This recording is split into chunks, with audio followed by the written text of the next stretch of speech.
નમસ્કાર, હું છું પ્રિયા અને તમે જોઈ રહ્યા છો જનતા કી જાણકારી ન્યૂઝ। નજર કરીએ આજના સમાચાર ઉપર। વંથલી પંથકના ખેડૂતો દ્વારા મામલતદાર કચેરીએ આવેદનપત્ર આપ્યું, જેમાં બંટિયા, થાણાપીપળી, નાવડા તેમજ કાજલિયાળાના ખેડૂતો તેમજ સરપંચ એકઠા થઈ આવેદનપત્ર આપ્યું હતું।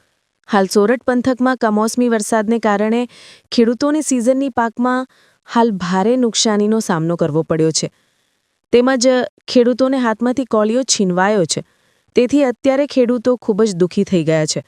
તેથી ગ્રામજનો અને સરપંચો એકઠા થઈ અને સરકાર પાસે આના લગતી સહાય મળે અને ખેડૂતોને પાક ધિરાણ માફ કરવામાં આવે તેવું આવેદનપત્ર લખી અને વંથલી મામલતદાર સાહેબને આપવામાં આવેલ છે। નાના કાજલિયારા સરપંચ બોલું છું। અમારે ગામની અંદર નુકસાની બહુ થઈ છે। કમોસમી વરસાદ થયો છે, એમાં પણ કોઈ પણ એક દાણો અમને હાથમાં આવ્યો નથી। કોઈ પણ આમાં કોઈ તંત્ર ધ્યાન દેતું નથી। ઊંચે ગાળેથી કાંઈ પણ કોઈ જોવા આવ્યું નથી। કાંઈ ખેડૂત એમને હેરાન થાય છે, મથે છે એમાં ને એમાં, અને હેરાનગતિ થાય છે। અમારે એક જ વિનંતી છે કે અમને પાક ધિરાણ માફ કરી દે, એટલી અમે સરકાર પાસે વિનંતી માગીએ છીએ। એટલી અમે હાથ જોડીને અને અમારા ગામના 200-300 માણા બધું ભેગું થયું છે। એ એકની જ બધીની એક જ માંગ છે। બીજી અમારે કોઈ સર્વેની કાંઈ જરૂર છે નહીં, કાંઈ પણ।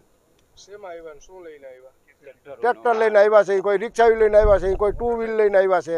બધા એવી રીતે આવ્યા છે। બધા નાના કાજલિયારાથી મામલતદાર ઓફિસે આવ્યા છે। અહીંયા મારું નામ હરેશભાઈ ધનજીભાઈ રાઠોડ, ગામ નાના કાજલિયારા। ત્યાંથી અમે આખો ખેડૂત બધા ભેગા થઈને જે કમોસમી વરસાદને હિસાબે 100% પાકની નુકસાની થયેલ હોય તે બાબતે આવેદનપત્ર અમે મામલતદાર સાહેબશ્રીને અહીંયા વંથલી આવેલા છીએ અને મામલતદાર સાહેબને આવેદનપત્ર આપ્યું છે કે અમારા ગામમાં 100% નુકસાની થઈ હોય તો હવે સર્વે શા બાબતે કરવો હોય। તંત્ર